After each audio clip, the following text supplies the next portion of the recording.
We are going to use zigzag presser foot for applique stitch. We have to use pattern number 9 and tension should be between 2 and 3. When we are using patch, always remember we also have to use canvas below the fabric, so the fabric will be tight enough for easy sewing.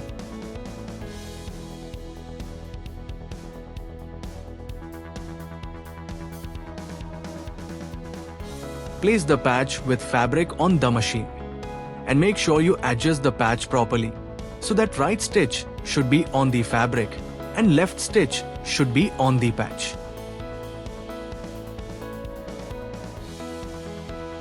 Check it manually by rotating the hand wheel if stitch is proper or not and then start to sew.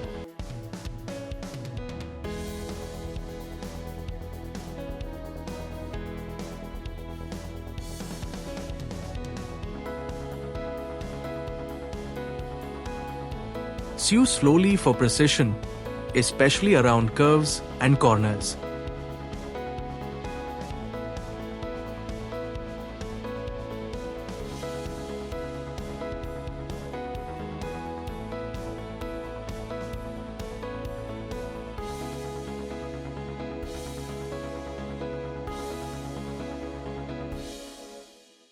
Applique stitching adds a creative and professional touch to garments and home decor projects.